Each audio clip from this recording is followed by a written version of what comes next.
আমাকে যদি ইয়ে হয় বলবেন। ওম অজ্ঞানতিমিরান্ধস্য জ্ঞানাঞ্জনশলাকয়া চক্ষুरुन्मीलितं येन तस्मै श्रीगुरवे नमः।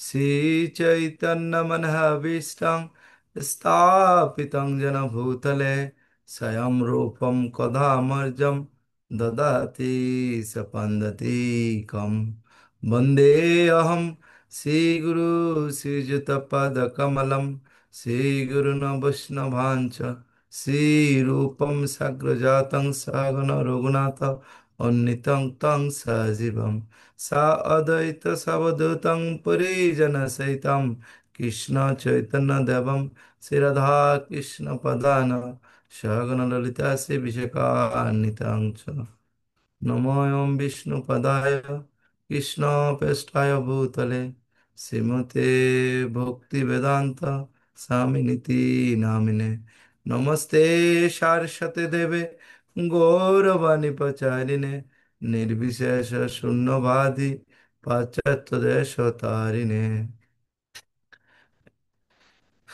नीलाचल निवासाय नित्याय परमात्मने बलभद्रं सुभद्रं वां जगन्नाथाय ते नमः।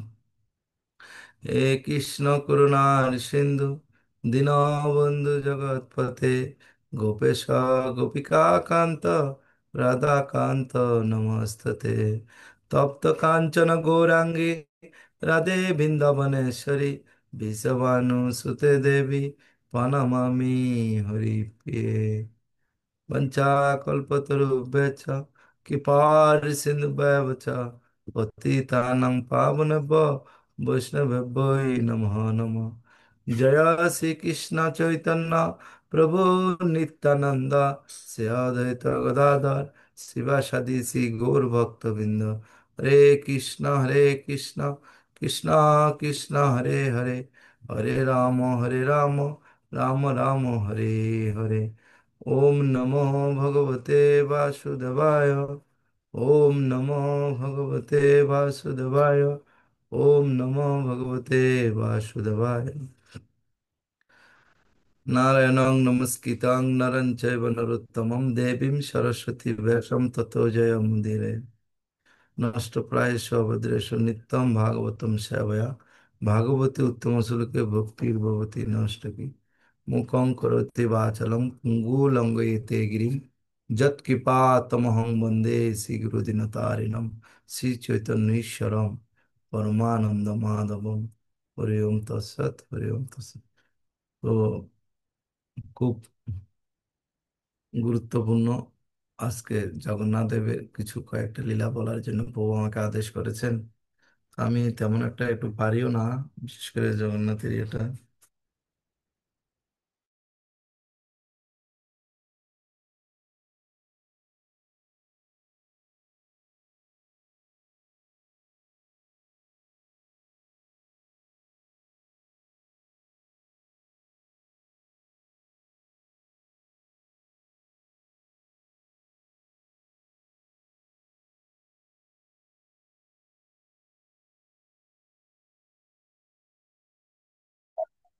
এরপরে আমরা যাই দুই তিনটা লাইভে আছে লাইভ লাইভ চ্যানেল আমরা সবাই লাইভে আছে এবার এবার আমি ওয়াইফাইটা খুলে দিবি।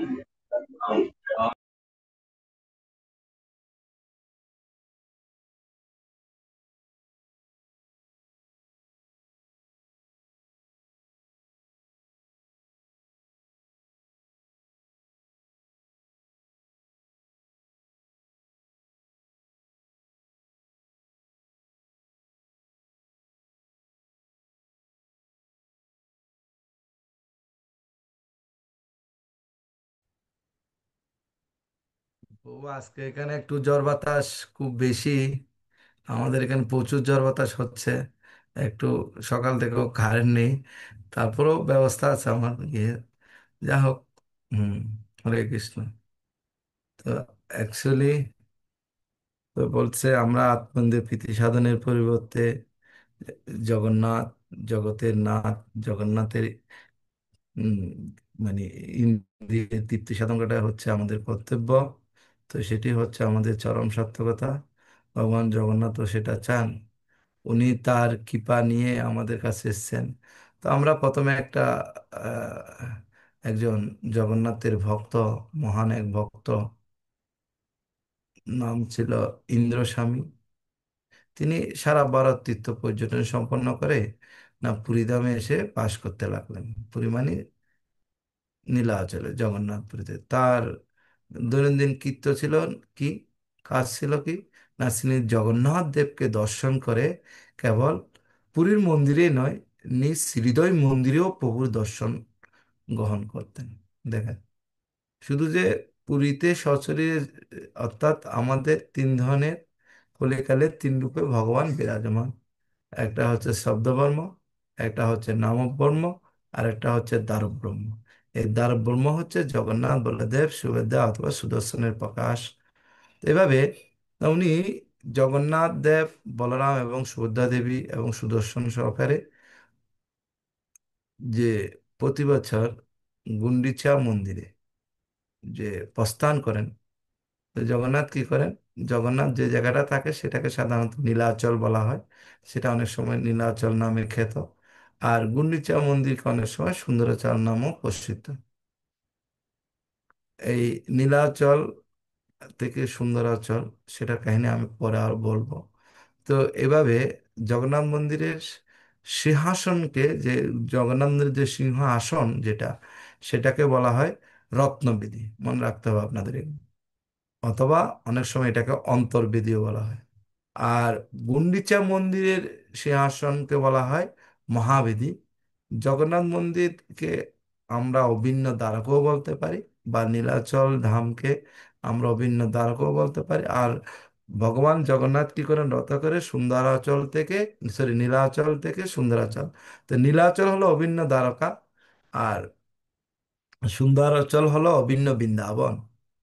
এটা এটা প্রসিদ্ধ এভাবে। তো এই সুন্দরাচলে সাধারণত গুন্ডিচা মন্দির থাকে, আর জগন্নাথ থাকেন সাধারণত নীলাচলে। তো জগন্নাথ না সুন্দরাচল থেকে এস- আবার সুন্দরাচলে 9 দিন অবস্থান করে আবার কি করেন, না নীলাচলে ফিরে আসেন। তো নীলাচল থেকে যে জগন্নাথ চলে যাবে, এই যে ইন্দ্র স্বামী নামে এক যে ভগবানের, জগন্নাথের মহান ভক্ত, উনি শুধু জগন্নাথকে চোখে দর্শন করতেন, হৃদয়েই সবসময় জগন্নাথ ওনার ছিল। এত বড় ভক্ত। তো উনি এটা কিভাবে কোনোভাবে মেনে নিতে পারছেন না। কেন? কারণ জগন্নাথ মন্দির যদিও দ্বারকা হতো অভিন্ন, এবং আর যে অঞ্চলে গুঞ্জ অবস্থিত সেটাকে আমরা তো অভিন্ন বৃন্দাবন বলবো। তো শ্রী জগন্নাথ বিগ্রহ যেখানে প্রথম প্রকটিত হয়েছিল, আসলে জগন্নাথ বিগ্রহ প্রথম প্রকটিত হয়েছিল সুন্দরাচলে, অর্থাৎ বৃন্দাবনে। এই কাহিনীটা আপনারা জানেন, সেদিকে আমি যাব না, যেহেতু আমাদের সময় অল্প। বেশি লীলা বললে মনে থাকবে না, দুই একটা লীলা বলবো, এগুলো শুনবো। আর একটু যদি চৈতন্য চরিতে আমি যদি সময় থাকে, একটা দুইটা কাহিনী বলবো। তবে বৃন্দাবন হচ্ছে অভিন্ন সুন্দরাচল, আর নীলাচল হচ্ছে না অভিন্ন দ্বারকা। তাহলে জগন্নাথ দেবের প্রথম বিগ্রহটি যে স্থানটিতে প্রকাশিত হয়েছিল সেটার নাম হচ্ছে সুন্দরাচল, যেখানে গুন্ডিচা মন্দির আছে। সেই জন্য এই স্থানকে জগন্নাথ দেবের অনেক সময় জন্মস্থানও বলা হয়ে থাকে। আমরা যেরকম কর্মক্ষেত্রে এক জায়গায় জন্ম হলো, আরেক জায়গায় গিয়ে ব্যবসা বাণিজ্য, অনেক কিছু, চাকরি বাকরি, অনেক কিছু এখানে বাইরে যায়, তারপরও মূল জন্মস্থানের প্রতি একটা টান থেকে যায়। তো গুন্ডিচা মন্দিরের এই এই বেদিটাকে বলা হয়, যেমন জগন্নাথ দেবের বেদিটাকে বলা হয়, কি বলছিলাম, জগন্নাথ দেবের যে বেদি সেটাকে বলা হয় কি, জগন্নাথ দেবের যেখানে রাখা হয়, হ্যাঁ, সেটাকে এই যে যে আমরা যেটা সেটাকে, সেটার নাম কি বলছিলাম, কেউ কি মনে করতে পারছেন? উত্তরাঞ্চলে জ- মহাবেদী। হ্যাঁ, আর আর হচ্ছে নীলাচলে হচ্ছে রত্নাবেদী। হ্যাঁ, এইটাকে আরোপও বলা হয় আরেকটা, অর্থাৎ সুন্দরাচলে ওটা হচ্ছে রত্নবেদী, নীলাচলে যেটা। আর সুন্দরাচলটাকে আরব, আরব বলা হয়, আরব যেখানে জগন্নাথ রাখা হয় সেটা। তো এভাবে এ, গুন্ডিচা মন্দিরের সিংহাসনকে অনেক সময় আরবও বলা হয়, অনেক সময় মহাবোধিও বলা হয়। তো জগন্নাথ মন্দির দ্বারকা তো অভিন্ন, সেটা তো আমরা জানি।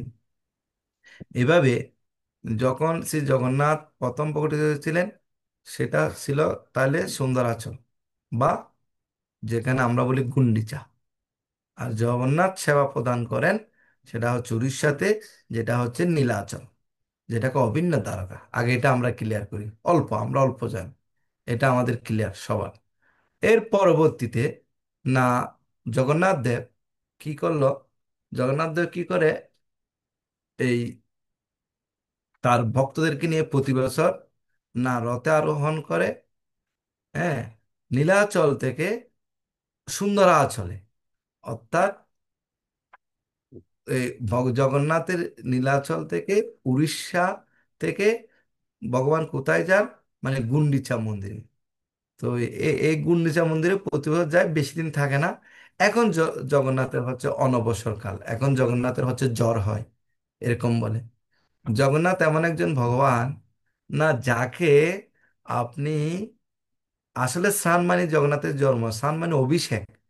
তো অভিষেক অন্যান্য দেব, যেমন নৃসিংহদেবের অভিষেক করা তো অনেক সময় গায়ত্রী দীক্ষিত না হলে, এবং গায়ত্রী দীক্ষিতেরও স্থান পায় না, যারা একদম নৃসিংহদেবের ভালো সেবক এরকম, এরা অভিষেকটা করায়। কিন্তু জগন্নাথের স্নান যাত্রায় দেখবেন অনেকে শার্ট পরো, অনেকে ভক্ত অভক্ত সবাই এরকম ভগবান। তো আমাদের ভক্তিপুরিস্ত স্বামীও বলতো যে জগন্নাথ হচ্ছে ইটিং গড, আর মহাপ্রভু হচ্ছে ড্যান্সিং গড। তো যা হোক, তো জগন্নাথের সামনের রথে কিভাবে তিনটা রথে মহাপ্রভু নৃত্য করছে সেদিকে আমরা যাব পরে। তো আমরা দুইটা জিনিস ক্লিয়ার, একটা হলো গুন্ডিচা, যেটাকে আমরা বলবো যে মহাপ্রভু, সরি, জগন্নাথের জন্মস্থান। আর নীলাচল অভিন্ন দ্বারকা, যেটা হচ্ছে জগন্নাথের এ, মানে যেখানে মন্দির অবস্থান করে জগন্নাথ এখানে সেবা প্রদান করেন, সেটাকে আমরা জগন্নাথ মন্দির, যেটাকে আমরা উড়িষ্যাতে অবস্থিত, যেটাকে আমরা নীলাচল নামে খ্যাত। ঠিক আছে। তার গুন্ডিচা মন্দিরকে আমরা সাধারণত সুন্দরাচল বলি, আর সুন্দরাচলেই বা গুন্ডিচাতেই মহাপ্রভুর, সরি, জগন্নাথের জন্ম। এই, তো এইভাবে প্রতি বছর না গুন্ডিচা মন্দিরে মহাপ্রভু একবার যায়, এবং সেখানে 7 দিন অবস্থান করেন, যেতে আসতে একদিন একদিন, মোট 9 দিন লেগে যায়। মোট 7 দিন ওইখানে থাকে। সেই ভ্রমণকে বলা হয় রথযাত্রা, অনেক সময় অনেকে বলা হয় গুন্ডিচা মন্দিরে যাত্রা। এই হচ্ছে রথযাত্রা উৎসব। তো এই রথযাত্রার দিনের পূর্বের 15 দিন বিগ্রহগণকে যে দর্শন দেন না, এটাকে কেন, কারণ কেউ দর্শনও করতে পারে না সেই সময় প্রভু না জয়লীলা প্রদর্শন করে। তো জগন্নাথকে অভিষেকে সবাই গায়ে ধরতে পারে, সকল ভক্তদেরকে লাইন ধরে অভিষেক করাতে দেয়, সবাই একটু ডলে ডলে ডলে দেয়, আমরা যেটা করছি, হ্যাঁ, যেটাকে বলে স্নানযাত্রা মহোৎসব, এটা মানে আসল অভিষেক। তো অভিষেকের পর আসলে আমাদের সমস্ত, আমরা তো পাপী, তা আপনারা ভালো, আমি মনে করি আমি পাপী। তো আমাদের অনেক পাপ জড়ে জগতে, তো এই পাপ করছি, সেজন্য জগন্নাথ সকল পাপ গ্রহণ করে বা ওনা অসুস্থ হয়ে যায়। আর অসুস্থ লীলায়ও ভগবানের অনেক লীলা আছে, যা হোক। তো জগন্নাথে যদি আমরা আয়টাকে খেয়াল করি, আমাদের করুণার বাড়িটা হচ্ছে এখানে কোনায় একটু করে লাল থাকে। আর জগন্নাথের, আমি একটা বিগ্রহকে স্নান করাচ্ছি, সে জগন্নাথের চোখের চারপাশে এরকম কালো করে দেওয়া। তাই বলছে জগন্নাথ তো এরকম নয়, জগন্নাথের কোনো কিন্তু পলক নাই। উনি জগন্নাথের আরেকটা নাম হলো কিন্তু জগতের নাম। জগন্নাথের আরেক নাম হচ্ছে কি, উনি কৃপার ঠাকুর। জগন্নাথের একটা নাম কি, ধরুন আমাদের এখন বুক লাগাতে আগ্রহ হয়েছে, ঘরে যদি একটা জগন্নাথ বলদেব সুদ্দামাইয়ের একটা বিগ্রহ থাকে, বা একটা চিত্রপট থাকে, যেটাকে হ্যাঁ, তাহলে সেখানে আমরা রাতের 9টা বাজেও বুক লাগাতে পারি। জগন্নাথ তাতে কোনো সমস্যা হয় না, জগন্নাথের বিশেষ কৃপা। আর জগন্নাথ কিরকম, না জগন্নাথ কৃপা করে যারা দেখতে যায় না মন্দিরে, তো আমাদের ভক্তদের সকলের সপ্তাহে অন্তপক্ষে একদিন হলো মন্দিরে যাওয়া উচিত। মূল মন্দির না থাকলে আর নামহট্ট মন্দির হলো প্রতি সপ্তাহে আমাদের যাওয়া উচিত। কেন? সেখানে গেলে কয়েকটা কাজ হয়। প্রথম গেলে সেখানে আমাদের কি হয়, সাধু সঙ্গ হয়। প্রথম গেলে আমাদের ওখানে সাধুদের দর্শন পায়। আর সাধুদের দর্শনের পর আমরা দ্বিতীয়তে কি পাই? সেখানে আমরা হরিনাম শুনতে পাই। তৃতীয়ত আমরা কি পাই? সেখানে আমরা ভাগবত শ্রবণ করতে পারি। চতুর্থত আমরা কি পাই? সেখানে যে আমরা এতক্ষণ ধরে বাস করলাম, সেটা আমাদের মথুরা বাস বা বৃন্দাবন বাস হয়ে গেল। 5 নম্বর যেটি ইম্পর্টেন্ট, সেটা হলো আমরা সেখানে যাওয়ার ফলে না বিগ্রহকে দর্শন করতে পারি, বিগ্রহকে প্রণাম করতে পারি। এটাও একটা অর্জন। শ্রদ্ধায় শ্রী বিগ্রহ আছে পঞ্চাঙ্গ ভক্তি, তো সেটা আমরা মন্দিরে গেলে পাই। কিন্তু জগন্নাথ এমন এক ভগবান, তাহলে আমরা পঞ্চাঙ্গ ভক্তিগুলো আমাদের ইসকন মন্দিরে গেলে প্রভুপাদ সেজন্য কি করছেন, না নিত্যম ভাগবতম সেবয়া, নিত্য ভাগবত সেবার সেখানে ব্যবস্থা করেছেন। তাহলে প্রথম গেলে সেখানে আমরা বৈষ্ণবদের দেশ দর্শন করবো, সাধু দর্শন হবে। তাহলে সাধু সঙ্গ হবে, সাধু আমার পরিচয় থাকবে, হরে কৃষ্ণ বলবে, কৃষ্ণ কথা হবে। কিছুক্ষণ পর এখানে হরিনাম হবে, আর ভাগবত পাঠ হয়, কৃষ্ণ কথা হবে। তাহলে তিনটা হয়ে গেল, এই তিনটা টাকা মায়নি, তাহলে আমরা ধামে বাস করা হয়ে গেল। তারপর এরপর কিছুক্ষণ পর আমরা প্রণাম করে অনেক সময় গুরু পূজা করলে ছিল প্রভুপাদের, দেখবেন আমাদের ইসকন সব ছোটখাটো সেন্টার গুলাতেও, বিশেষ করে সকল মন্দিরগুলোতে প্রভুপাদের একটা বিগ্রহ থাকে। এখন আমি যেটা দেখছি, সেখানে ফুল দেওয়া যায় এবং বিগ্রহকে ভগবান অনেক সময় বন্ধ থাকে প্রভুপাদ কৃপা দেওয়ার জন্য, জগন্নাথের মতো না সারাক্ষণ খোলা থাকে। প্রভাত শুধু ড্রেস চেঞ্জ করা ছাড়া দেখবেন যারা মন্দিরে যান, সবসময় প্রভাত ওপেন থাকে। তাহলে সবসময় আপনি প্রভাতকে, ভগবানের ভক্ত শুদ্ধ ভক্তকে প্রণাম করতে হবে। তো প্রভাত একবার বলছিল লীলাতে, প্রভাত আপনার চিত্রপট বা এগুলো তো অনেকে নোংরা জায়গায় ফেলে দিতে বলছে, আমি ওই নোংরা জায়গায় ফেলে দিলে ওই নোংরা জায়গায় আমি থাকি না, যেখানে আমার সেবা পূজা হবে সেখানে আমি থাকি। তো ওখানে সেবা পূজা হয় এবং বলছে, তখন আরেকজন বলছিল যে তাতে তো আপনার অনেক অপরাধ হতে পারে। ভক্তি চারুস্বামী গুরু মহারাজ যখন ওই ট্যাব রেখেছে, এটা মুম্বাইয়ের ঘটনা, তখন সেখানে বলছে আপনি যে এখন আপনি থাকা অবস্থা আপনার বিভিন্ন জায়গায় যে আপনার বিগ্রহগুলো চিত্রপটগুলো সেবা করা হতেছে, তাদের সমস্ত পাপকে আপনার গ্রহণ করতে তো ভগবানের ভক্তরা কিরকম বলছে, আমরা সমস্ত পাপ গ্রহণ করতে প্রস্তুত। প্রবাদ বলছে তাতে যদি জীবের উদ্ধার হয়, তাতে তো আমার আনন্দ। আমি পাপ হলে পাপ গ্রহণ করলে কি আসে যায়, তাই বৈষ্ণব কিরকম দেখেন, বৈষ্ণব কিরকম কি পালন। ঠিক সেরকম আমরাও, প্রপাত হচ্ছে আমাদের পরম গুরুদেব, আমাদের পরম শিক্ষাগুরু। তো এবং উনার মনোভাব, তো এই পঞ্চাঙ্গ মহাপ্রভু যে পঞ্চাঙ্গ ভক্তির কথা বলছেন, সেটা মাত্র শুধুমাত্র আমরা মন্দিরে গেলে, অথবা কোনো দূরে যদি মন্দির থেকে কাছে, কাছে কোথাও যদি আমি কোথাও থেকে একটা স্থান আসছে, কোথাও কাছে যদি আমরা কোনো মন্দির আমাদের থাকে, তখন আমরা বা নামহট্ট মন্দিরে থাকলে প্রতি সপ্তাহে দেখবেন একদিন করে অনুষ্ঠান হয়, সেখানে গেলেও এটা হয়। তাহলে এটা, এই পাঁচের ভক্তি, এটাও চৈতন্য চরিতামৃতে আছে। এই পাঁচের যদি কারো অল্প সঙ্গ হয়, অল্প সঙ্গ হয়, এটা মধ্যলীলায় আছে। মধ্যলীলা 22 অধ্যায়ের 158 নম্বর বা 128, এই কথাটা চৈতন্য চরিতামৃতে আছে। তাই বলা হয়েছে এর অল্প সঙ্গের ফলও আমাদের ভক্তির উদয় হয়। তো জগন্নাথ এরকম না, উনি নিজে কৃপা করে আমাদেরকে দর্শন দেওয়া দিতে আসে, সেখানে অনেক ভক্তরা থাকে এবং জগন্নাথের রশি ধরে যদি স্পর্শ করে জগন্নাথের রশি টান, অর্থাৎ অনেক একটা প্রবাদ আছে না, রথ দেখা কলাও বেচা। তো এখানে গেলে রথ, জগন্নাথের কৃপা নিজে, যারা চায় না, এখানে জাতি ধর্ম বর্ণ নির্বিশেষে সকলেই এখানে জগন্নাথকে দর্শন করতে পারে। আর জগন্নাথ তো চোখ তো আপনারা জানেন বন্ধ করে না। আর কৃপাটা কিরকম, পুরা দেখবেন বৃত্তের চোখের চারদিকে পুরা লাল একটা বৃত্ত আছে। জগন্নাথের কারো চিত্রপট থাকলে দেখবেন, উড়িষ্যার জগন্নাথ বা আমাদের শাহীবাগও আছে, চট্টগ্রাম প্রবর্তক মন্দিরও আছে, হ্যাঁ, গৌরনীতে আশ্রমও আছে, নন্দনকানন এবং অনেক জায়গা আছে, কুমিল্লাতেও জগন্নাথ আছে, আমাদের চৌমানি মন্দিরেও জগন্নাথের সেবিত বিগ্রহ আছে। প্রায় প্রপাত সারা পৃথিবীতে এমন এক ভক্ত, সারা পৃথিবীতে এই জগন্নাথের রথযাত্রা, অলরেডি আমেরিকাতে কয়েকদিন আগে 2 দিন আগে রথযাত্রা হয়ে গেছে, 2 দিন বা 3 দিন আগে, বিভিন্ন কারণে বিভিন্ন আস্তে আস্তে হয়। তো যা হোক, তো এটা অনুমতির ব্যাপার আছে অনেক কিছু, এটা এভাবেই হয়েছিল ওখানে, ওই সময়টা টাইমটা ওইভাবেই। আমাদের তো টাইম তৃতীয় অনুযায়ী একটু এদিক সেদিক হয়, তো ওখানে হয়েছিল সেটা ওখান থেকে এভাবে চলতেছে। আমেরিকাতে নিউ ইয়র্কে হয়ে গেছে অলরেডি, ঠিক আছে। তো এভাবে আমরা দেখতে পাই, তো জগন্নাথ ভগবান এই 15 দিন সময়, তাহলে স্নান যাত্রা থেকে 15 দিন সময় পর্যন্ত এখন কিছু কি চলছে, না অনবসর কাল চলছে। এই 15 দিন কিন্তু জগন্নাথের বিগ্রহ, জগন্নাথ, বলদেব, সুভদ্রা এবং সুদর্শনের আমরা দর্শন পাই না, এবং অন্য কেউ দর্শন করতে পারে না, কারণ এই সময় প্রভুর জললীলা প্রদর্শন করেন। আর এই সময় তিনি কি করেন, না তার যারা একদম অন্তরঙ্গ ভক্ত তাদের নিকট থেকে অন্তরঙ্গ সেবা গ্রহণ করে থাকে। যাক, তো এই 15 দিন যেটা থাকে সেটা জগন্নাথের বলে অনবসর কাল। এখন ওই যে ইন্দ্রদম্ব স্বামীর কথা বললাম, সে কিন্তু এই 15 দিন ধরে জগন্নাথকে দর্শন না করে থাকতে পারছে না, কারণ এই দর্শন থেকে যে বঞ্চিত হয়েছে সেজন্য তার মনে অত্যন্ত কষ্ট, এবং উনি অত্যন্ত পীড়িত হয়েছেন। এবং এইভাবে যে এক পক্ষকাল অদর্শনে বিরহ কাতরতার পর, না ইন্দ্রস্বামী অবশ্য কি করলো, না 15 দিন শেষ হলো তো পাগল হয়ে আছো, জীবন রাখতে পারছে না, না তার কি হচ্ছে, 15 দিন শেষ, তার মানে এখন রথযাত্রার দিন, এখন প্রভুর সে দর্শন লাভ করবে এবং আনন্দিত হবে। এটা হচ্ছে তার অনেক আনন্দ হচ্ছে। কিন্তু তখন তিনি শুনলেন যে না প্রভু, কারণ ও তো পুরীতে মন্দির করে ওইভাবে আছে, প্রভুকে প্রতিদিন দর্শন করে, হৃদয়েও জগন্নাথ, কি বলছে, শীঘ্রই মন্দির হতে প্রস্থান করবেন।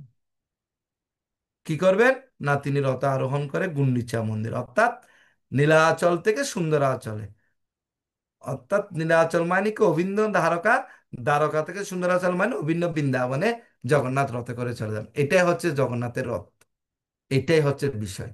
এখানে জগন্নাথ বের হয় এবং ওখানে 7 দিন অবস্থান করেন গুন্ডিচা মন্দিরে। ঠিক আছে। এখন উনি তো আবার ইন্দ্রধনুষ মশাই আবার দুঃখিত, হা হায় 15 দিন বন্ধ ছিল, এরপর খুলবে, তাও জগন্নাথ। এগুলো কিন্তু আমি কিন্তু ভক্তিপুরিষ্ট স্বামী মহারাজের যে গ্রন্থ আছে সেখান থেকে বলছি, তবুও আপনারা জানেন সকালে, তবুও আমি মনে করি আমি আমার বাসায় বলছি, সাথে কিছু অ্যাড হবে, সুন্দর লাগবে লীলাগুলো। আমার কাছে এটা ভালো লেগেছে, সেজন্য আমি এই লীলাটা প্রথম দিয়েই, যেহেতু প্রভু বলছেন কয়েকটা জগন্নাথের লীলা, আর জগন্নাথ কিভাবে আবৃত হয়, কি হয়, এগুলো আপনারা এই প্ল্যাটফর্ম অলরেডি আমি মনে করি শুনেছেন। আমি ঢুকতে চাইছি পারি নাই অনেক কারণে, যা হোক এটা আমার ব্যর্থতা, আপনারা শুনেছেন এভাবে। তখন ওই ইন্দ্রদম্ব স্বামীটা, ভক্তটা অত্যন্ত দুঃখিত হলো, উনি বিশ্বাসই করতে পারছিলেন না, কেমন করে এটা করতে পারে, ভগবান কিভাবে মন্দির ছেড়ে প্রস্থান করে, বা ভগবান কিভাবে মন্দির ছেড়ে চলে যাবেন, এটা উনি হৃদয়ে কখনোই বিশ্বাস করতে না। তো উনি শাস্ত্রও দেখছেন, পুরাণের কথা বলেছেন, প্রভু স্বয়ং বলেছেন যে আমি কখনো এই স্থান ছেড়ে প্রস্থান করব না, এমনকি যদি আমার মন্দির ভগ্ন হয়ে যায় তবুও নয়। ভগবান কখনো তার মন্দির ছেড়ে দেয় না, এমনকি মহাপ্রলয়ের সময়ও আমি এখানে বিরাজ করব। ইন্দ্রস্বামী ভক্তটা এভাবে বিভ্রান্ত হয়ে পড়লেন, এবং তিনি বিষয়টিকে মেলাতে পারছিলেন না। প্রভু যদি এমন বলে থাকেন যে তিনি কখনো মন্দির ত্যাগ করবেন না, তাহলে কিভাবে মহাসমারোহে, আমরা জানি পণ্ডী বিজয়, হ্যাঁ, বড় বড় শক্তিশালী বীররা, হ্যাঁ, এভাবে প্রভুকে প্রস্থানের আয়োজন চলছে, অর্থাৎ রথে করে সুন্দরাচলে চলে যাবে, নীলাচল থেকে এই আয়োজন চলছে। তিনি তখন এই এই এরকম যে ঘটনা করতে পারেন এটা বিশ্বাসই করতে পারছেন ইন্দ্রস্বামী ভক্তটা। তিনি সিদ্ধান্ত করলেন, এমনকি যদিও লোকেরা প্রভুকে মন্দির হতে বাইরে নিয়ে যাওয়ার জন্য আয়োজন দেখছেন বাস্তবে, উনি ভাবছেন না সেটা কখনো ঘটবে না। এখন কারণ উনি মন্দিরের সিংহদ্বারে দাঁড়িয়ে রইলেন, ওই যে পাহান্ডি বিজয় দর্শন করলেন, এই যে ভক্তরা ধুম ধুম দমার মতো বাজিয়ে, হ্যাঁ, এটা চৈতন্য চরিতামৃত কৃষ্ণদাস কবিরাজ এই পাহান্ডি বিজয় সম্পর্কে বলেছেন, আপনারা জানেন। ওখানে বেড়া কীর্তন আছে, তার মহাপুর, আহ, আহ, কি বলা হয়, ওই উদ্দণ্ড নৃত্য, জগন্নাথের রথে, এটি সেই অনুষ্ঠান যার মাধ্যমে বিগ্রহণকে এক এক করে মন্দির থেকে, ভণ্ডেবিজিকা সম্পর্কে আমরা একটু বলছি, যে থেকে আনয়ন করে তাদের নিজ নিজ রথে স্থাপন করা হয়। এই হাজার হাজার ভক্তগণ, আর জগন্নাথের রথ যেখানে হয় নীলাচলে, সেখানে লক্ষ লক্ষ লক্ষ ভক্ত অংশগ্রহণ করেন। এমনকি আমাদের চট্টগ্রামে, ঢাকাতেও, হ্যাঁ, এবং কুমিল্লাতেও, এবং আরো যেখানে যেখানে যেতে, এখানেও প্রচুর ভক্ত হয়। কি জানি এবার পরিস্থিতি কিরকম, যা কৃষ্ণ জগন্নাথ যা করে আমাদের জন্য, যেই গুর সেই কৃষ্ণ সেই জগন্নাথ, এভাবে নৃত্য করছে, সমস্ত ধরনের বাদ্যযন্ত্র বাজাচ্ছেন, এবং প্রত্যেক উচ্চস্বরে বলছেন জয় জগন্নাথ জয় জগন্নাথ। সবাই আপনারা বলেন তো দেখি, জয় জগন্নাথ, জগন্নাথ স্বামী নয়ন পথগামী, নয়ন পথগামী ভব তুমি। এবে বিভিন্ন জনের জগন্নাথের কীর্তন করছে, মহাপ্রভু সেটা করছে। তারপর এই ইন্দ্রদম্ভ দেখলেন যে তিনটি রথ থেকে একে একে বড়দাণ্ড ধরে গুন্ডিচার দিকে যাত্রা শুরু করলো। রথযাত্রা এক এক করে যখন গতিবেগ নিয়ে গিয়ে চললো, মন্দির হতে ক্রমশ আস্তে আস্তে দূরে যেতে থাকলো। কিন্তু এই ইন্দ্রস্বামী একাকা সিংহদ্বারের সামনে দাঁড়িয়ে অপলক ভাবে সেদিকে ছিলেন। তিনি এখনো বিশ্বাস করতে পারছিলেন না কিভাবে প্রভু তার রত্ন সিংহাসন, তাহলে জগন্নাথের যেখানে নীলাচলে থাকে সেটা নাম হচ্ছে রত্ন সিংহাসন, এই রত্ন সিংহাসন ছেড়ে কিভাবে চলে যেতে পারেন। তিনি ভাবলেন এই সমস্ত এই যে ভক্তরা যা করছেন সম্পূর্ণ ভুল করছেন। আহ, ভাবছে যে জগন্নাথ গুন্ডিচা মন্দিরে কিভাবে গমন করলেন, কিভাবে প্রভু জগন্নাথ তার মন্দির হতে প্রস্থান করতে পারেন। এমনকি মহাপ্রলয়ের সময়ও তো তিনি তার রত্নবেদী ত্যাগ করেন না। এই সমস্ত মানুষেরা প্রভুর কেবল দারুরূপটি বহন করে নিয়ে যাচ্ছেন। আমি প্রথমে বলছি ভগবান তিন রূপে অবস্থান করেন, নামবর্ম, শব্দবর্ম, বিশেষ করে এই কলিকালে, আর একটা হচ্ছে দারুব্রহ্ম। এই দারুব্রহ্ম হচ্ছে জগন্নাথ, এই দারুব্রহ্ম হচ্ছে বলদেব, এই যে সুভদ্রা এবং সুদর্শন। কিন্তু প্রকৃত জগন্নাথ দেব এই রত্নবেদীতে বিরাজ করছেন। এইটা হচ্ছে ইন্দ্রদম্য ভক্তর চিন্তা। তখন উনি এই চিন্তা করতে করতে ইন্দ্রস্বামী তার আশ্রমে ফিরে এলেন, কারণ এর আশ্রমটা পুরীতে। আবার জগন্নাথ দেবের দর্শনে তার অন্তর দুঃখে ভারাক্রান্ত হলেন। তখন তিনি ভাবতে লাগলেন, এটা কি প্রকৃতই সত্য যে প্রভু তার রত্ন সিংহাসন ত্যাগ করে গুন্ডিচাতে চলে যাচ্ছে? গুন্ডিপা গুন্ডিপা মন্দিরে যেখানে থাকে সেই দর্শনটাকে বলা হয় আরব মণ্ডপ, দর্শনের জন্য প্রস্থান করছেন। এসব ভাবতে ভাবতে তার মন খুবই বিচলিত হয়ে পড়লো। এখন মনকে শান্ত করতে তিনি উপবেশন করে অর্ধনিমিলিত করে বা চোখ বুজে কি করছো উনি তার হৃদয়ে কন্দরে উজ্জ্বল রত্নসিংহান বিরাজিত শ্রী জগন্নাথ দেবের ধ্যান করতে লাগলেন। আমরা জানি স- ভাগবতমে একটা শ্লোক আছে, দশম স্কন্ধের 29 অধ্যায়ের 27 নম্বর শ্লোক, শ্রবণাৎ দর্শনাৎ ধ্যানাৎ। আমরা করি শ্রবণ, শ্রবণটা হয়ে যাবে শ্রবণাৎ, মানে শ্রবণের একটা ধ্যান, শ্রবণ করার একটা যে আকাঙ্ক্ষা। দেখবেন যে সমস্ত ভক্তরা শ্রবণ করে তারা শ্রবণ, কারণ এই ভক্তি জীবনের গোপন রহস্য হচ্ছে শ্রবণ কীর্তনে থাকা এবং শ্রী গুরুদেব এবং আচার্যদেরকে বৈষ্ণবদেরকে সন্তুষ্ট করার চেষ্টা। মহাপ্রভু বলছেন কি কথা, আমরা তো জীবের স্বরূপ হচ্ছে কৃষ্ণ নিত্য দাস, আমাদের দেহাত্ম বুদ্ধি সেটা থেকে ভুলে যায়। অনেক সময় আমরা যে ভগবানের দাস সে কথা ভুলে যায়, আমরা নিজেদেরকে প্রভু ভাবতে থাকি। সেজন্য জগন্নাথ প্রভু কি করছেন, আমাদের জগন্নাথ কি করছেন না, এই ইন্দ্রদ্যুম্ন ভাবতে লাগলেন এটা কি প্রকৃতই সত্য। তখন উনি অত্যন্ত বিচলিত হয়ে থাকলেন। তখন উনি এই মনকে শান্ত করার জন্য উনি ধ্যান করা, এই ধ্যান আমরা যা কিছু করবো সেটা ধ্যানের মাধ্যমে, এই অনুকীর্তনত মই অনুকীর্তনত, সব সময় ভগবানের কথা, জগন্নাথের কথা, জগতের নাথ জগন্নাথ, সবসময় আমরা শ্রবণ কীর্তনে থাকবো।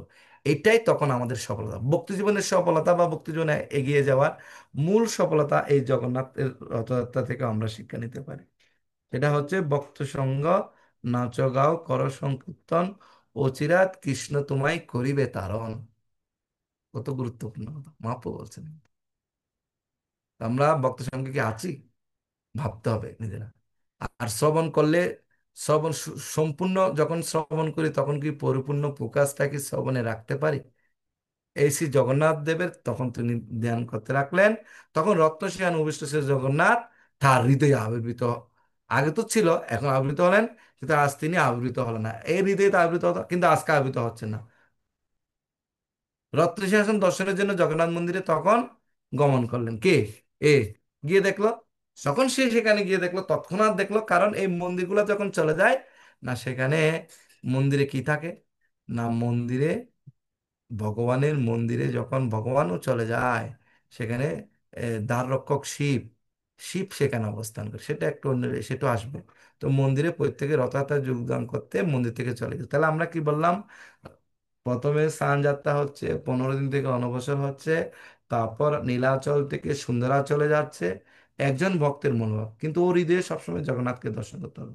এবং জগন্নাথকে নিয়ে যাচ্ছে রথে করে, তিনটা রথ, জগন্নাথ বলদেব সুভদ্রামের। তো জগন্নাথকে রথটা হচ্ছে প্রথমে তাকে কার রথ না, প্রথমে তাকে নিত্যানন্দের রথ। নিত্যানন্দ হচ্ছে কি না, গুরুদেব তত্ত্ব। তো গুরুদেব আমাদেরকে কি করতে পারেন না, প্রথম ভগবানকে দর্শনে প্রথমে দেখবেন নিত্যানন্দ প্রভুর রথ থাকে, তার মাঝখানে থাকে সুভদ্রাময়। সুভদ্রা হচ্ছে কি না, ভক্তির প্রতীক। তখন গুরুদেব আমাদেরকে ভক্তি দান, তখনই জগন্নাথ তাকে সবাই, তখন জগন্নাথ দর্শনের সফলতা আসে আমাদের, খুবই গুরুত্বপূর্ণ। এভাবে এটা আমার মনে পড়ছে, কৃষ্ণ মনে করিয়ে দিচ্ছেন আগে থেকে কথাটা। এটা এখানে নেই গ্রন্থে। যা হোক, তো খুবই গুরুত্বপূর্ণ এভাবে। তো ইন্দ্রস্বামী দেখলো যে তখন ও রত্ন সিংহাসনের দিকে গেল।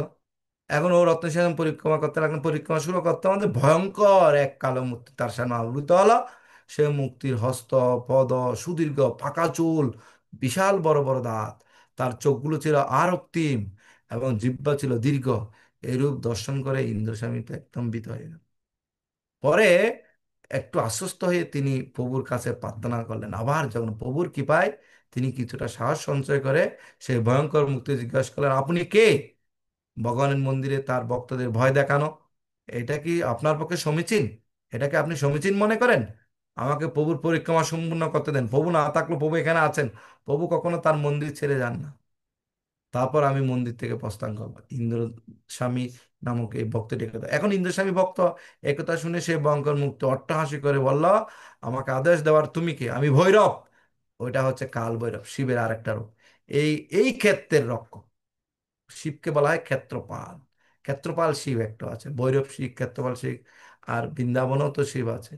আর এমনিও তো আমরা গুপীশ্বর শিব নামে তো শুনছি, যে রাসলীলায় অংশগ্রহণ করতে আছে গুপীশ্বর শিব হয়ে গেছিল, ললিতা শেখীর সাথে দেখা হয়েছে। যা হোক, এবার প্রভুর অনুপস্থিতিতে আমি এই রত্ন সিংহাসন রক্ষা করার দায়িত্ব গ্রহণ করছি। এই ভৈরব, কাল ভৈরব তখন বলছে, এই সময় আমি ব্যতীত আর কেউ এই সিংহাসন দর্শন বা স্পর্শ করতে পারবে না। তুমি যদি প্রভু জগন্নাথের দর্শন করতে চাও, তবে তুমি ওই কোথায় চলে যাও, হ্যাঁ, সুন্দরাচল অর্থাৎ গুন্ডিচা মন্দিরে চলে যাও। প্রভুকে দর্শন করার অভিলাষ তোমার সেখানে পরিপূর্ণ হবে। কাল ভৈরব তাকে আশীর্বাদ করছে, শিব যে আশীর্বাদ করছে। শিবের আরেকটা প্রকাশ কাল ভৈরব। এভাবে নিরুপায় হয়ে ইন্দ্রস্বামী মন্দির কক্ষ ত্যাগ করে গিয়ে ফিরে এলেন। এবং তিনি ভাবতে লাগলেন, এটা কি সত্যি হতে পারে যে প্রভু এই মন্দির ত্যাগ করছেন এবং আরব মণ্ডে অবস্থান করার জন্য গুন্ডিচায় গমন করেছেন? ও এখনো বিশ্বাস করতো, এত জগন্নাথের ভক্ত। সেই রাত্রে ইন্দ্রস্বামী তা করে একটু উজ্জ্বল আলোক দর্শন করলেন, এবং সেই আলোক থেকে প্রভু জগন্নাথের আবির্ভূত হলেন। জগন্নাথ আবির্ভূত হয়ে বললেন, হে ইন্দ্রস্বামী, তুমি সত্যি যে আমি এখন গুন্ডিচা মন্দিরে আরব মণ্ডপে অবস্থান করছি তুমি বিশ্বাস করো?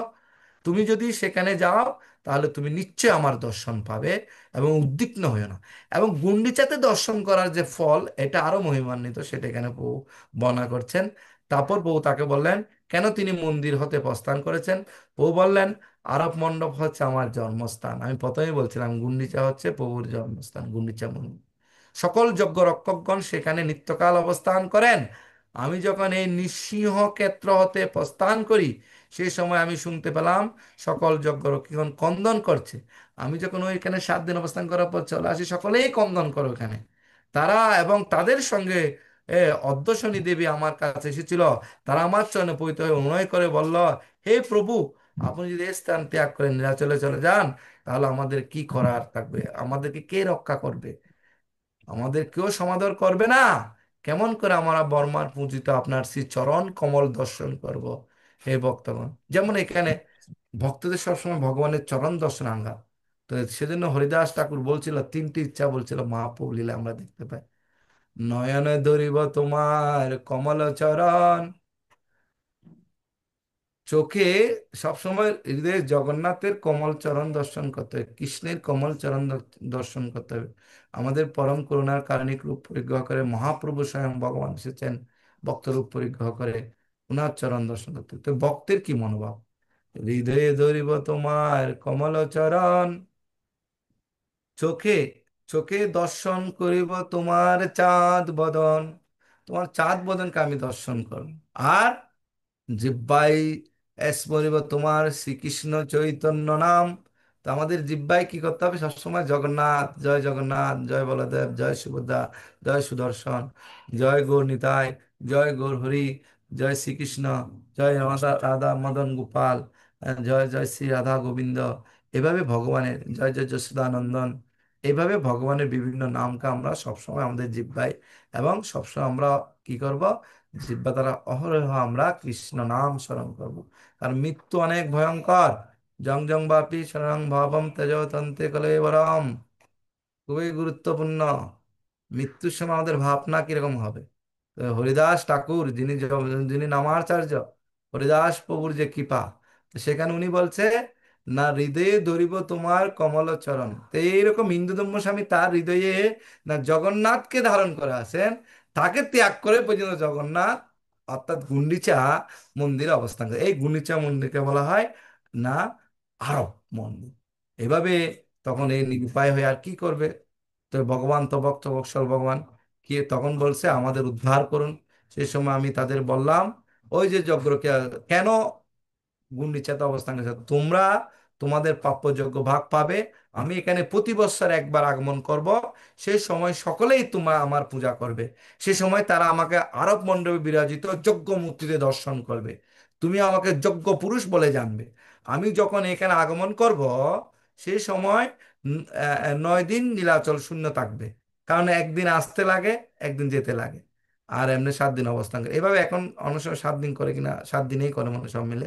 তো আমার ভক্তগণ সেখানে থাকবে না, নীলাচলে থাকবে না, সকল ভক্ত গুন্ডিচাতে চলে আসবে। আমরা যখন নীলাচল মন্দির থেকে জগন্নাথকে যখন, এখন তো অনবসর কাল চলছে 15 দিন ধরে স্নানযাত্রার পর থেকে, যখন রথযাত্রায় রথে করে যখন নীলাচল থেকে সুন্দরাচলে অর্থাৎ অভিন্ন দ্বারকা থেকে যখন বৃন্দাবনে নিয়ে যায়, আমরা কি তখন সবাই নীলাচলে দর্শন করার জন্য বা দ্বারকায় দর্শন করার জন্য ভগবানকে যাই?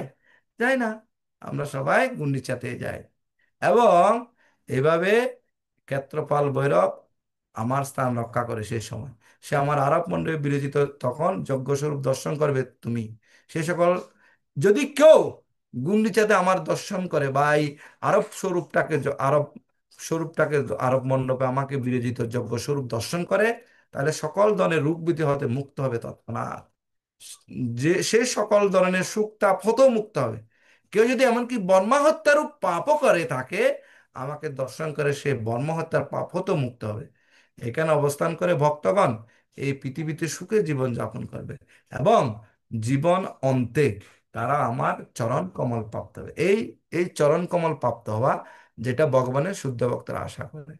ভগবানের শুদ্ধ ভক্তরা অন্য কিছু চায় না, প্রভুর চরণকে চায়। তাদের হৃদয়ে শুধু প্রভুর চরণ, এটাই হচ্ছে শরণাগতি। অর্থাৎ শ্রবণ কীর্তন ভক্ত সঙ্গে থাকা, শরণাগতি শ্রী গুরুদেবের আদেশ নির্দেশ পালন করা, এটাই হচ্ছে ভক্তি জীবন, আর কিছু না। এটাই এটার জন্য আমরা এত কিছু করছি। তো এইভাবে বলে এই এই তখন জগন্নাথ প্রভু অন্তর্হিত হলেন। আর মনের এই মহিমা শ্রবণ করে ইন্দ্র স্বামী নামক ভক্ত অত্যন্ত প্রীত হলেন, এবং সেখানে অবস্থান করার অভিলাষ করলেন। পরদিন তখন ইন্দ্রস্বামী গুন্ডিচা মন্দিরে শ্রী জগন্নাথ দেবকে দর্শন করতে গেলেন। তিনি গুন্ডিচা মন্দিরের সন্নিকটে একটি আবার মঠ স্থাপন করলেন, এবং সেখানে তার অবশিষ্ট জীবন অতিবাহিত করলেন। ইন্দ্রস্বামীর প্রতিষ্ঠিত সেই মঠ এখনো ইন্দ্রস্বামী মঠ নামে প্রসিদ্ধ আছে। এভাবে আমরা দেখতে পাই। আপনারা আর একটা খুব, এই লেটা আমি এখানে সমাপ্ত করলাম। প্রশ্ন পরে হবে, আমি এর পরবর্তীতে আরেকটা করার দেবীর অসীম ভক্তি নামে তো এক সময় এই একটা মহিলা ভক্ত ছিলেন, যার একটি নাম ছিল করার দেবী। তিনি বেশি ধর্মীয় বিধি নিয়ম বা স্বাস্থ্য সিদ্ধান্ত বা এরকম কোনো নিয়ম জানতেন না। উনি এরকম কোনো নিয়ম জানতেন না। কেন নিয়ম জানতেন না? কারণ উনি গভীর বাৎসল্য রসে, যেমন মা যশোদা, নন্দ মহারাজ এবং বয়স্ক এই গোপিকারা যে কৃষ্ণকে ছোটবেলায় যে গোপালকে সেবা করত, সেই রসটা হচ্ছে বাৎসল্য রসের সেবা। তো বাৎসল্য রসে এভাবে সেবা করত। এভাবে স্নেহের বশীভূত তিনি প্রতিদিন সকালে খুব উন্নত মানের ও যা পারতো ঘুম থেকে উঠে, এমনকি উনি স্নানও করতেন না, উনি প্রতিদিন সকালে খিচুড়ি রান্না করতেন এবং শ্রী জগন্নাথ দেবকে তা নিবেদন করতেন। শ্রী জগন্নাথ যে স্বয়ং তার গৃহে আসতেন দেখেন, এবং প্রীতির সঙ্গে নিবেদিত তার সেই খিচুড়ি গ্রহণ করতেন। মন্দিরের প্রসাদ করার যদি অনেক দেরি হয়ে যেত, তখন কি করতেন? এই, ভগবান এই এই এই যে অত্যন্ত সুস্বাদু কেশরীর মতো অত সুস্বাদু, তার কাছে আর কোনো কিছু মনে হতো না। কারণ জগন্নাথ হচ্ছে যিনি ভক্ত প্রেমবশ, যিনি তার ভক্তের প্রেমই ভক্তির বাঁধনে বাঁধা। তিনি উৎকণ্ঠিত হয়ে বলতেন, শীঘ্র করো মা, শীঘ্র করো মা, শীঘ্র করো মা, মানে তাড়াতাড়ি করো, কারণ ওদিকে আবার ওরা সেবা দিবে। তাড়াতাড়ি চলে আসতো সকালবেলা ঘুম থেকে উঠে যাবেন। তখন এইভাবে এই শীঘ্র করো মা থেকে থেকে এটার নাম হয়েছে করমা। এই মায়েটার নাম হলো করমা। এই লীলাগুলো সব আছে, আপনারা তবুও শ্রবণ করেন। কি আর করব, কিছু তো পারি না, যা শুনছি তা আমরা কি নিজেরা বানিয়ে কিছু বলতে পারবো নাকি? এভাবে প্রভু জগন্নাথ তাকে বারবার করার নামে যে সংক্ষিপ্ত রূপ করত, সেখান থেকে এটা কর্মা হয়ে গেল। এভাবে কর্মা নাম উনি সম্বোধিত হলো। সে যা হোক, তার নাম তখন সবাই বলতো করো মা, করো মা। মা আমরা বলি না, মা তুমি তাড়াতাড়ি করো, তাড়াতাড়ি করো, তুমি স্কুলের জন্য তাড়াতাড়ি রেডি হও, মা তুমি জগন্নাথের জন্য তাড়াতাড়ি বুক রান্না করো, মা তুমি ভগবানের জন্য তাড়াতাড়ি বুক রান্না করো, সময় চলে যাচ্ছে, আমার অফিসে যেতে হবে। এরকম আমরা যারা অফিস, এরকম হয়, হতে পারে স্বাভাবিক। একবার একজন সাধু এলেন, তখন এই মাতাজিকে বললেন, আয় রে, তুমি কি জগন্নাথের জন্য সেবা করো, ভালো করে মন্দির মার্জন করো না, ভালো করে ডেস্কি পাতিল, মানে যেগুলোকে ভগবানের বুকে রান্নার যে পাত্রগুলো সেগুলো মার্জন করো না, এমনকি তুমি কি করো, তুমি তো স্নানও করো না। দেখো, তুমি তাড়াতাড়ি উঠে আগে ভগবান জগন্নাথের জন্য রান্না শুরু, এগুলো হবে না, এগুলো ভগবানের রান্না, এগুলো তুমি মন তোমার এগুলো মন্দিরে সব ঠিক করো, এগুলো সব করো। তখন এটা শুনে তো করমা তো অবস্থা খারাপ। আসলে তো এখন তো জগন্নাথ তো আমার এগুলো গ্রহণ করবে না, কিন্তু প্রতিদিন যে ব্যক্তি আছে সেটাই হচ্ছে স্বয়ং জগন্নাথ, দেখেন সাক্ষাৎ জগন্নাথ এসে প্রসাদ খিচুড়ি গ্রহণ করে। সেজন্য জগন্নাথের প্রসাদে দেখবেন অনেক সময় খিচুড়ি প্রসাদটাকে অনেক ফেমাস হিসাবে বলা হয়। সেটা অনেক সময় দেয় আর কি। এটা জগন্নাথের বুকে 64 বুকের মধ্যে, 56 বুকের মধ্যে একটা বুক হয়। যা হোক, তো এভাবে কি হলো, এই এতে তো অনেক শ্রী জগন্নাথ দেব অত্যন্ত প্রতিভাজন ছিলেন এই করমা। কিন্তু এই সাধু দক্ষিণ ভারতীয় বৈষ্ণব ছিল। উনি করমাকে বললেন, তুমি শয্যা ত্যাগ করার পর অবশ্যই ভালো করে স্নান করবে, দেহ শুদ্ধ করবে, প্রভু সেবার সব উপকরণ, চারিদিকে সব অঞ্চলটা মানে জায়গাটা পরিষ্কার করবে। তখন সাধু হ্যাঁ সেদিন করমার গৃহেতে গেলেন। এখন পরদিন সকালে করমা সাধুটি যেভাবে নির্দেশ দিয়েছে, সে প্রথম উঠলো আমাদের যেরকম হয়, রাতের 3টা বাজে উঠলো, 1 ঘন্টা হয়ে যায়, বাহ্য ক্রিয়া স্নান আদি এই সেই গুছা গুছা 1 ঘন্টা, 60টা খুবভাবে 60টা বেজে যায় জব যা হোক, 1 ঘন্টা হয়ে যায় এদিকে একদম সব কিভাবে হয় এটা যায় না, ভগবান জগন্নাথ জানে। যা হোক, এভাবে সাধু ওদিন ছিল। এখন সকালে উঠেও রান্না করা শুরু করছে। কি আর রান্না করবে, রান্না করতে যাবে, এখন আগে তাহলে তো বাসনকুসন ধুতে হবে, ভালো করে মার্জন করতে হবে, আবার ঠাকুর ঘরের অঞ্চল সেগুলো পরিষ্কার করতে হবে, আবার রান্না করার জন্য স্পেশাল করে চুলা টুলা সব প্রতিদিন কি করতে হবে, ধুতে হবে, আবার সব ও নিজেকে আবার স্নান করতে হবে। এত কিছু করতে হবে, কিন্তু জগন্নাথ তো ওইদিকেও খাবে, এদিকে জগন্নাথ হচ্ছে ইটিং গড, প্রথমে বলছি না আপনাদেরকে, সে তো খাবে আর খাবে, সে খানা ছাড়া আর কিছু বুঝে না। সেজন্য জগন্নাথকে সবসময় বুক দেয় একটা খাবার। আর জগন্নাথের প্রসাদ হলের এটাও লীলা আছে। প্রসাদের একটা প্রসাদ শেষ হওয়ার সাথে আর একটা, মানে হাত শুকানোর আগে আরেকটা প্রসাদ চলে আসে। আর জগন্নাথের প্রসাদ সারা পৃথিবীর, এটা অদ্ভুত প্রসাদ, সারা পৃথিবীতে বিখ্যাত প্রসাদ, সবচেয়ে বড়। এবং শুধু সেটা না, সেখানে প্রতিদিন লক্ষ লক্ষ, বলছে লক্ষ না হলেও অনেক ভক্ত প্রতিদিন প্রসাদ পায়, এবং কেউ প্রসাদের আনন্দ বাজার, কোনো প্রসাদের শেষ নেই। তো এখন কি করব, এখন জগন্নাথ চলে আসছে, দেখছে বুড়িতে এখনো করমাতে এখনো রান্নাই শুরু করে নাই, কি ব্যাপার। তখন জগন্নাথ ঘুরে গেলে চলে গেল যে আমি আবার ওইদিকে ঝামেলা, এটা খেয়ে তাড়াতাড়ি চলে যেত রান্না করতে। ও বুড়ি ঘুম থেকে উঠে ঘুরে আগে রান্না করে জগন্নাথকে বুকলিয়ে দিয়ে দিত। এখন এই আসে জগন্নাথ, ও ওই যে দক্ষিণ ভারতীয় বৈষ্ণব তো সেটা জানে না, বা ওই সাধু তো সেটা জানতো না। তখন জগন্নাথ মন্দিরে ফিরে গেলেন, আবার করমার গিয়ে কিছুক্ষণ পর 1 ঘন্টা পর আবার আসলেন। তখন দেখলেন করমা তখন খিচুড়ি রান্না করা কেবল শুরু করছে। আহেরে, প্রভু সাধুটির দিকে একবার পাকা চোখে তাকালেন, তারপর প্রস্থান করলেন। অবশ্যই আরো অনেকক্ষণ পর প্রভু যখন করমার গৃহে এলেন, তখন খিচুড়ি প্রস্তুত হয়ে গিয়েছিল, মানে রান্নাতে চলছে এরকম অবস্থা। আর রান্না করতে এতই বিলম্ব হচ্ছিল যে প্রভু ওই সাধুর প্রতি অনেকটা রুষ্ট হয়ে গেলেন। তখন জগন্নাথ দেব অতি দ্রুত সে খিচুড়ি ভোজন করলেন কোনো রকম কষ্ট মষ্ট। আমি সঙ্গীত করে বলছি, সময় চলে যাচ্ছে, আমরা শুরু করছি 8:30-টার পর। যা হোক, ইতিমধ্যে তখন ওই মূল মন্দিরে পূজারীরা প্রভুকে খুঁজতে, কই প্রভু কই, বুক দিয়ে দেবো প্রভু তাহলে। তারা উড়া করে এই ভয়ে জগন্নাথ চলে গেল। ভালো করে খিচুড়ি খাইয়া মুখও ধুতে পারে নাই, মুখের মধ্যে জগন্নাথের মুখের মধ্যে মুখ পক্কালম ভালো করে করতে পারে। এখন দেখলেন উনি কোনো রকমে তার রত্নবেদিতে গিয়ে বসলেন। এখন পূজারীগণ অত্যন্ত বিস্মিত হয়ে গেল, তারা লক্ষ্য করলো, আরে প্রভুর মুখে কি কেঁচুরি লেগে রয়েছে কেন? তখন প্রভু, কারণ যিনি প্রধান পূজারী থাকে, আপনারা তো ওই আরেকটা গল্প আছে, এই যে একটা রাজার দর্পচূন্য রাজা, একজন রাজা যে 1 লক্ষ টাকা দিবে, একদিনে 1 লক্ষ টাকার বুক লাগাতে হবে, মনে আছে তো এই গল্পটা? এবং রাজার অহংকার কিভাবে দর্প হলো এবং কিভাবে, তা আমরাও অনেক সময় জড়তে ভগবানের বুক লাগালে, ভক্তের প্রসাদ সেবা করলে আমাদের অহংকার অহংকার অহংকারের কারণে ফলস ইগো, আমরা 4টা কারণে ভক্তি জীবনে বাড়তে পারি না। Lack of association of devotees, ভক্ত সঙ্গের অভাব, এই মৃত্যু অহংকার, আর বৈষ্ণব অপরাধ, আর হচ্ছে আমাদের স্বরূপ বিভ্রম। স্বরূপ বিভ্রম মানে আমাদের স্বরূপ কি, আমাদের স্বরূপ আমাদের আরাধ্যকে সম্বন্ধ অভিধেয় প্রয়োজন তত্ত্ব আমরা ভালো করে বুঝি না। এই জগন্নাথ বলদেব সুভদ্রা হচ্ছে সম্বন্ধ অভিধেয় প্রয়োজন তত্ত্বের মূর্ত প্রতীক। যা হোক, তো এভাবে, তো কি করলো, তখন ওরা পূজারীগণ খুব আশ্চর্যিত হয়ে গেল। তারা বলে কি ব্যাপার? তখন জগন্নাথ উত্তর দিলেন প্রধান পূজারীকে, যে একজন ভক্ত এসে যার নাম করমা, সে প্রতিদিন আমাকে খিচুড়ি নিবেদন করে থাকে, তার ভক্তিতে বদ্ধ হয়ে আমি প্রতিদিন তার গৃহে যাই, তার নিবেদন হবে। তো জগন্নাথ হচ্ছে মানে ইটিং ডগ গড, তো বললাম জগন্নাথ হচ্ছে কিরকম, ভক্তি দেওয়ার জন্য অপলক নয়নে শুধু আমাদেরকে কৃপা করার জন্য বসে আছে, আমরা যাচ্ছি না, তবুও জগন্নাথ কৃপা করে রুটে নেমে আসে সেখানে। সকল সম্প্রদায়ের লোক, সকল বর্ণের, সকল শ্রেণীর, সকল গোত্রের সবাই জগন্নাথকে দর্শন করে। আর বিশেষ করে যত ভক্ত বেশিরভাগ হয় এই জগন্নাথের রথের সময়, জগন্নাথের কৃপায় যারা অংশগ্রহণ করেন, সেটা একটা সুযোগ। এখানে আমাদের চেষ্টা করতে হবে, যারা ভক্ত নয় কিন্তু কিছু কিছু শ্রদ্ধা আছে, তাদেরকে জগন্নাথের রথের সেবাতে বিভিন্নভাবে লাগানো। এটা আমাদের যারা ভক্ত আছে, আমরা ভক্ত মণ্ডলী আছি, সবার আমাদের এটা চেষ্টা করা উচিত। তো এভাবে, হ্যাঁ, তো কঠোর বিধি নিয়মের মাধ্যমে ভগবানকে অনেক সময়, এই হচ্ছে রাগ অনুরাগ ভক্তি।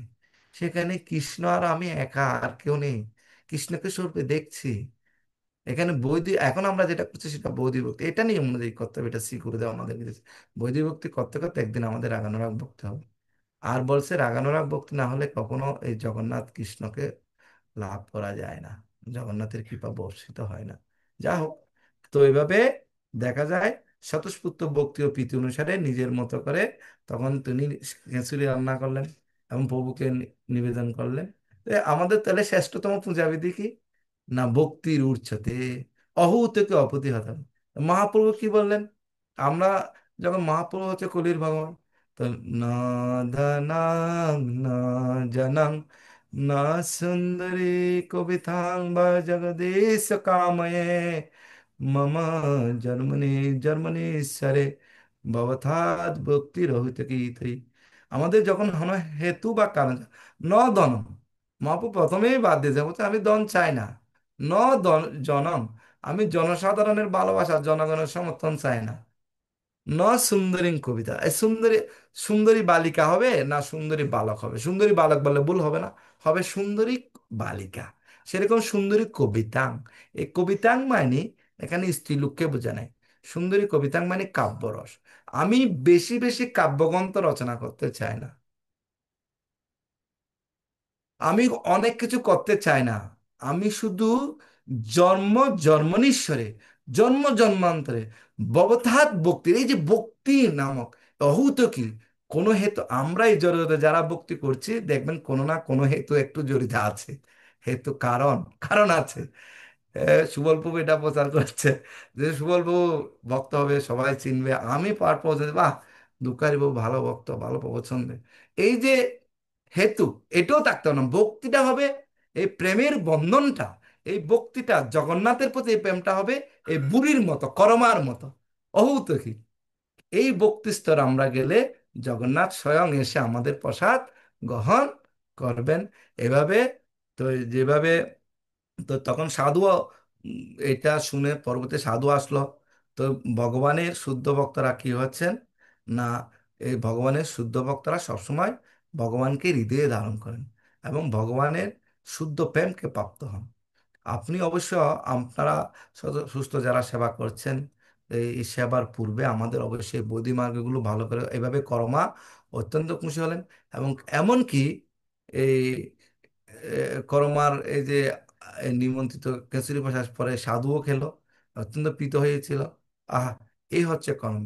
অনেকবার আমি স্বহস্তে তার রান্না খাদ্য এই জগন্নাথ স্বয়ং তার পাণ্ডাদের এই কথা বলছেন, আমি তার অনেকবার তার স্বহস্তে রান্না খাদ্য ভোজন করেছি, কিন্তু কর্মার হাতে রান্না খিচুড়ি প্রসাদ পেলে আমি নিজেকে ধন্য মনে করি। জগন্নাথ ভাবছেন দেখেন কিরকম একটা ব্যাপার। এগুলো আমি নিজের থেকে বলছিলাম। তো উনি যতদিন বেঁচে ছিলেন ততদিন জগন্নাথকে খিচুড়ি প্রসাদ নিবেদন করতেন।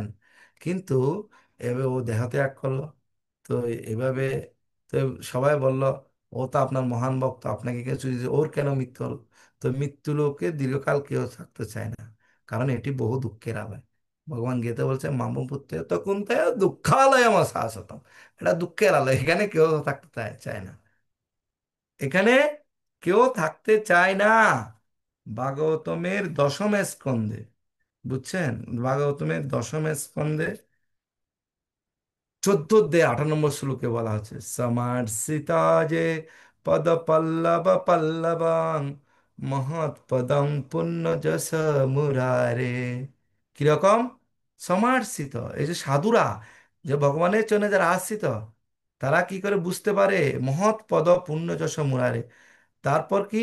ববামৃদি বৎস পদম পরম পদম পদম পদম পদম যৎ বিপদম ন তেষাম।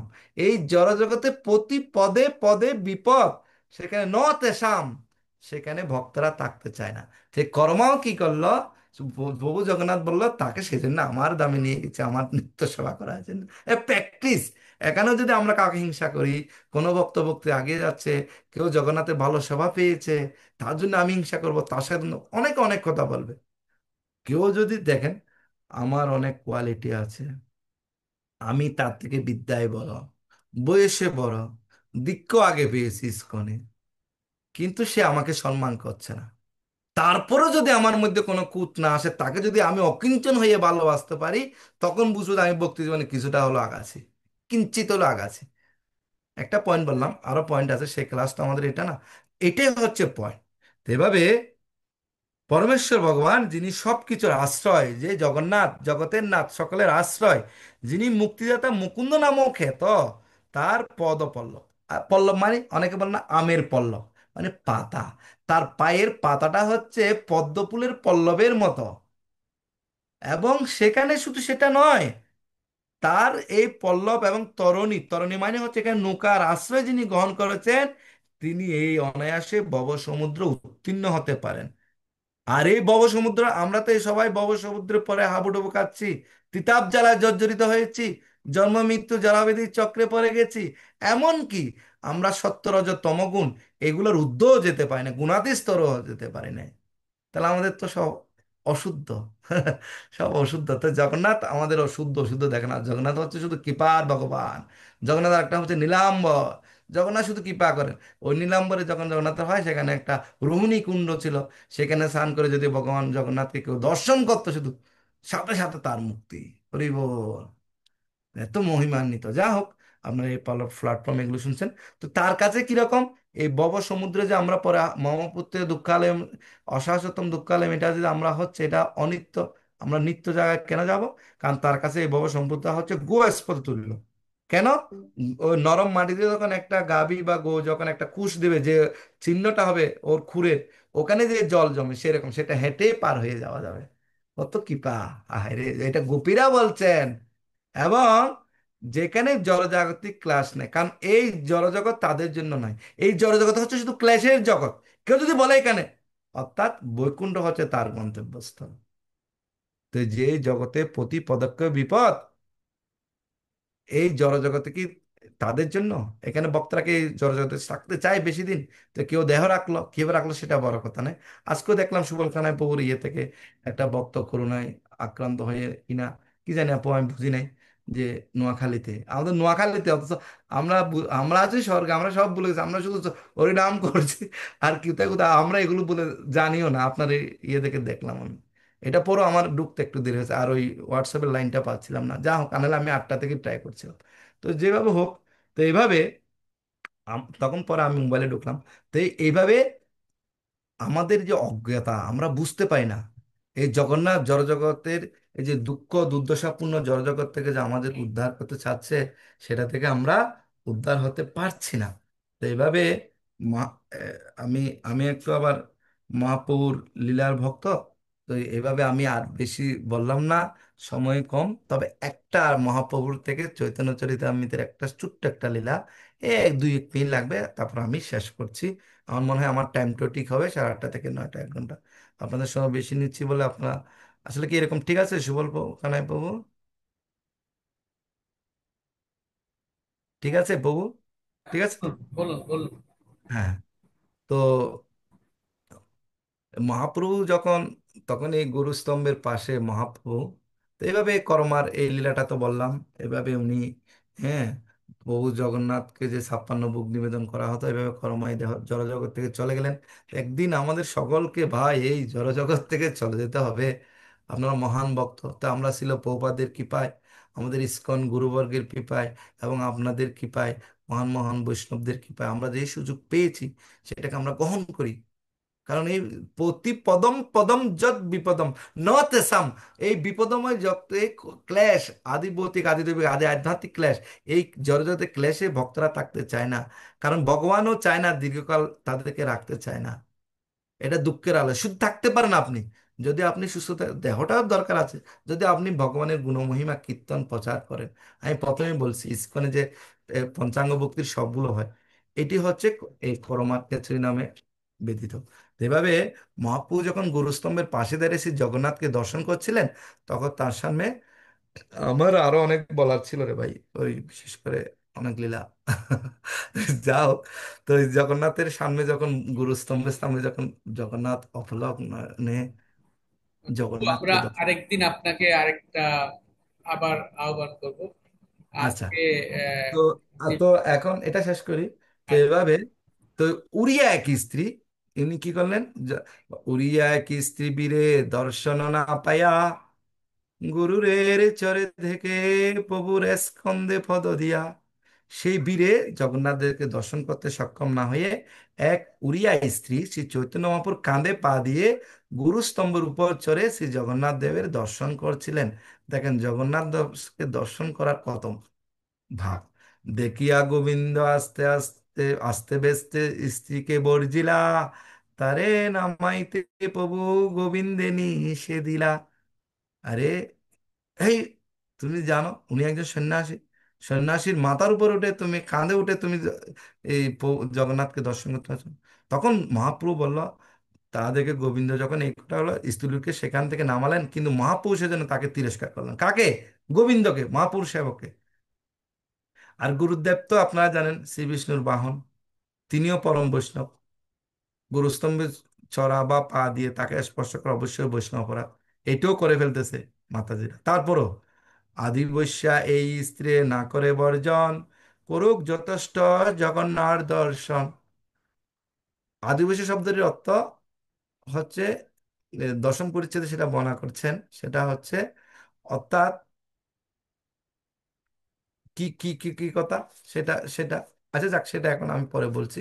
এটা হচ্ছে, তো চৈতন্য মহাপ্রভু গোবিন্দকে বললেন, তুমি বহুদিন আমার সঙ্গে রয়েছো, তুমি আমার মনোভাব জানো, সুতরাং এভাবে স্ত্রী লোকটিকে গুরুস্তম্ভ থেকে নামিও না, তাকে প্রাণভরে সেই জগন্নাথকে দর্শন করতে দাও। অথচ মহাপ্রভু কোনো স্ত্রী লোককে দর্শন করলে লাভ দিয়ে 10 হাত দূরে চলে যেতেন। আর এই মাতাজি, উড়িষ্যা মাতাজি মহাপ্রভুর কানে উঠে জগন্নাথকে দর্শন করছে, বীরের কানে, বেটে মাতাজি দেখতে পারছে না, সেজন্য যে যখন, তখন মহাপ্রভু বলছেন, আস্তে বেস্তে সেই নারী ভূমেতে নামিলা, মহাপ্রভুরে দেখি তার চরণ বন্দিলা। সে রমণীটি তখন তাড়াতাড়ি মাটিতে নেমে এসে চৈতন্য মহাপ্রভুকে দেখে তার সেই চরণ বন্দনা করে তার কাছে ক্ষমা ভিক্ষা চাইলেন। আরে তার আত্মী দেখি প্রভু কহিতে লাগিলা, এত আত্মী জগন্নাথ মোরে নাহি দিলা। স্বয়ং ভগবান হয়ে জগন্নাথ বলছেন, জগন্নাথকে দর্শন করার এই রমণীটি যে আরতি, চৈতন্য মহাপ্রভু বলতে রাখলেন, এত আত্মী শ্রী জগন্নাথ, কেন আমাকে তুমি দিলে না? দেখেন কত গুরুত্বপূর্ণ। এভাবে এই জন্য মহাপ্রভু অনুশোচনা করছেন, আমাদেরকে অনুশোচনা হয় জগন্নাথ যে 15 দিন ধরে এখন দেখতে পাচ্ছি না, বা হৃদয়ে জগন্নাথকে অনুভব করছে, সেজন্য আমাদের আত্মীয় হয়েছে। সত্যি করে বলুন তো আপনারা, আমি বুঝি না, আমার হয় না, আপনাদের হতে পারে। ভেরি ইম্পর্টেন্ট, এটা ভেরি ইম্পর্টেন্ট। হ্যাঁ, যা হোক, তো জগন্নাথ আবিষ্টি হার তনু মন প্রাণে, মোর স্কন্ধে পদ দিয়াছে তাহা নাহি জানে। মহাপ্রভু বলছে, তার দেহ মন প্রাণ আত্মা শ্রী জগন্নাথ দেবের দর্শনে এত আবিষ্ট যে আমার কাঁধে পা দিয়েছে, সে সম্বন্ধে তো তার কোনো চেতনাই নাই। ওহো ভাগ্য তার! এরমটি কত ভাগ্যবতী! আমি এর চরণ বন্দনা করি। মহাপু বলছে এর আমি চরণ বন্দনা করি।